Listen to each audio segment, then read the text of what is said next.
Hey, in this video, I'm going to break down Bittensor's go-to-market strategy and one of the ways they've basically positioned themselves as the top crypto AI protocol with the highest valuation. And I think there were a few key elements here. Now, obviously, one of the key elements here that isn't really reproducible is that they were quite early, right? Like they were basically building in crypto AI and launched their token before it was really a popular thing. So that's kind of one big advantage. A lot of people have, they either released around here, they released now, or they're releasing a bit prior, but BitTensor's been around for a while, right? And they've done extremely well with, I think they have almost a $5 billion FDV right now, which is pretty impressive, and almost a $2 billion market cap, right? So if you don't know what Bittensor is, it's basically they're a decentralized AI protocol, and their whole essentially pitch is that they're decentralizing AI development by creating this decentralized network to create, train, share, and trade machine learning models, right? So it's like a whole ecosystem for machine learning. And we're not going to cover any of the new developments. There's been a lot with Bittensor subnets and so on. I think we're going to keep that basically aside. I just want to focus on what led them to do really well from basically here to essentially like this massive run up that they had, right? So we're going to focus more on that and not really on anything that's new, right? So a few things that they did really well. First is obviously they were early, so we can't really reproduce that, but that is something that, even if you did everything really well, sometimes being early and being one of the first crypto AI protocols really does help. But there are a few things here that I really took away from them. First is they essentially went out with this Bitcoin of AI story, right? Like essentially a decentralized alternative to OpenAI, basically always comparing themselves to kind of what Bitcoin is for crypto. They are kind of for AI, right? And so that was a pretty big kind of thing for them. Now, the second thing is technical complexity is something that they really leaned into. So this essentially helped them really attract other developers as well as degen audiences. So they're able to hit both like the really super smart like devs who are interested in this and they want to start messing around with crypto AI, as well as kind of the traders and the degens, right? Because the traders and degens, they look at some of the technical complexity that Bittensor has and they think, okay, these guys are legit, they know their stuff, they're at least like technically adept and very, very strong at that, right? And they also used a lot of analytics to showcase like basically their network, right? So showcasing network performance, and they also compared some of their tech with big AI, right? So that also helped a lot because it kind of really positioned them as legitimate versus some of these other crypto AI teams that aren't really doing anything.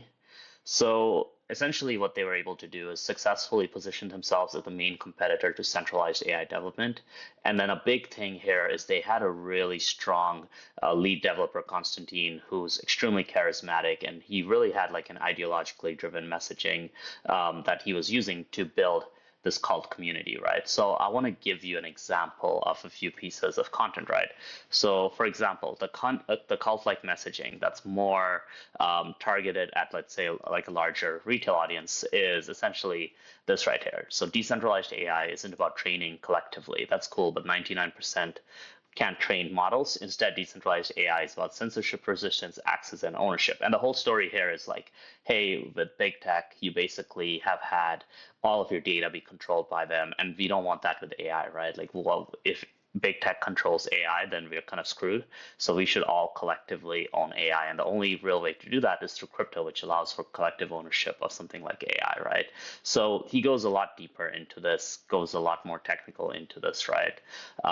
But this is a big part about building a cult community is, and this is what I think obviously like Bitcoin, Ethereum, Solana, as well as Bittensor, they all have is a cult community that's in it for beyond just pure price action. Obviously, price action is huge, but there is an aspect of it where there's a true like vision and story here that people get really bought into and really think that, okay, this is actually a really, really compelling vision. And I think Bittensor was probably one of the first teams to really paint this picture of crypto being the only way that AI can be decentralized, because crypto allows for distribution of value, allows for incentive, essentially incentives to be distributed to people based on what they contribute to these decentralized like AI ecosystems. So that was really key. So this sort of cult content was like a big piece of their go-to-market, and I think this was very effective in building that strong retail community.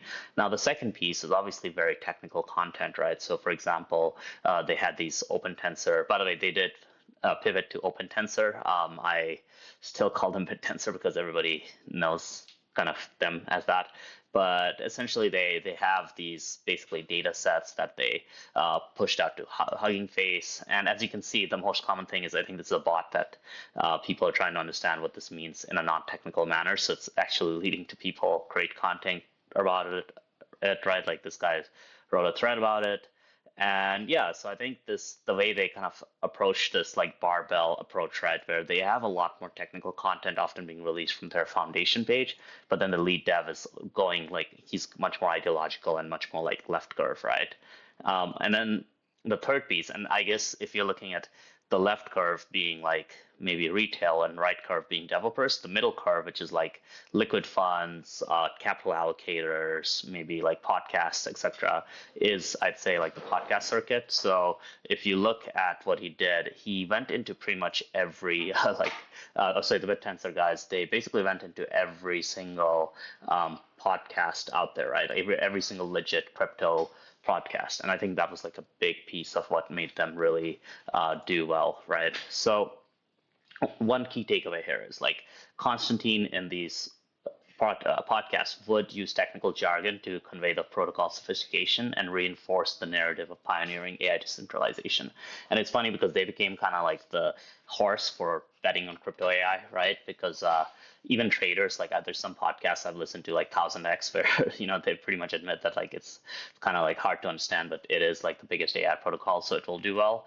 So he's done a good job of building a lot of legitimacy, and if people just keep seeing and hearing about you over and over, and they keep basically being like, oh, these guys are technically at the top of their game, that really helps a lot. But you also need to be able to push the vision in a non-technical manner. So I think there's this barbell approach that's very interesting, which is extremely technical content for developers and for people who are more like researchers, and then there's like I guess left curve and mid curve content for people who are like, oh, this is interesting, but I don't really understand it. But if they understand the vision and what they're trying to do, right? Like what the broader vision is, and if it's this like large crusade or this large idea, that's really really important, right? So it's always like with your project or your team, it's like what's the bigger vision here, right? And if it's just to create some incremental improvement in technology, it's not going to be interesting for people to really hold your coin or your token long term. There has to be something much bigger than just, hey, we're going to just have this incremental improvement in tech, right? That's what a lot of these L2s do. It's like, oh yeah, we have this incremental improvement in ZK tech, and it's like nobody really cares, right? Meanwhile, I think Solana, basically, they really, really pushed their own vision of like a high performance, high throughput blockchain, the NASDAQ of of blockchains, right? So that's kind of where you really do need to work on the positioning of your protocol and team. And this is something I often, with the founders I work with, I really tell them is like, what is the big vision here? What is the big picture? Too much nuance sometimes can hurt here. Like you do want to make sure the left curve content is actually like really compelling. And also it's a big vision. It shouldn't be a $500 million problem. It should be a $5 trillion problem, right? You should be in some form or another trying to solve like a massive problem. So this is a quick overview of their timeline. As you can see, they basically introduced staking and DAO governance with staking delegation. They had chat tensor in like early March. And essentially as you can see with some of these big kind of rollouts, right, with their technical rollouts, they were just shelling points around which the community would gather around, and this would eventually led to price just like really increasing, right? So this is a good like overview of the product launch timeline. But you can kind of see with this like early March into late March, they basically had these product releases, and as they did that, price would just keep improving, right? So obviously you do need to ship at a fast pace. So yeah, this is basically from that period, Bittensor outperformed Bitcoin, Ethereum. They did it really well. And yeah, I do think that as we hopefully get into another altcoin run, maybe end of 2025 or mid 2025, I think they're going to do extremely well. So very key takeaways is, yeah, very strong narrative-led growth and a big vision here, right? Like it's not, they're not trying to solve some minor problem. They're literally trying to solve one of the biggest problems in the world, which is how do you make sure that the biggest technology innovations that are happening are actually like shared with the whole world and not just kept to a few big tech companies. Obviously, continuous product updates. They're like basically have this barbell strategy of very technical updates, but they also provide performance metrics that you and I can understand, right? At least I can understand big numbers. And then Constantine just did a great job of being on podcasts, talking to the community, and really building that community into this core cult community, right? And honestly, if you are a crypto founder, like your job is to almost be like a cult leader. You do need to understand that. At least somebody on your team has to do that, like one of the co-founders. And yes, that's the combination that like really worked well for these guys, right?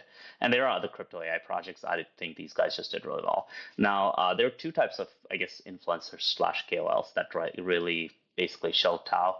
The first was Tao Maxis, and these are people that just really focused in on Tao and obviously with Bittensor's kind of narrative building and the, Constantine's community involvement, they got all the material they needed to really create content around Tao, and it led to this feedback effect where as they created content about Tao, they got more basically engagement, and they essentially really went deep into it, right? So you as the founder, somebody needs to lead that kind of cult building, and then from there it kind of snowballs on its own, and people keep growing it. The second is traders. So they were really focused on obviously price and the fact that this is a great coin. So as you become a larger and larger protocol, the traders and the trader KOLs become much more important. And it's really important to figure out how do you make your token or your product exciting enough for traders to really have a strong story around it. And this doesn't necessarily have to do everything with technical ability. It's more like what's the speculation premium here. So if you have some sort of speculation premium, this can do really well. So that's kind of the high level of how these guys approached it. And yeah, hopefully you enjoyed that video and let me know your thoughts.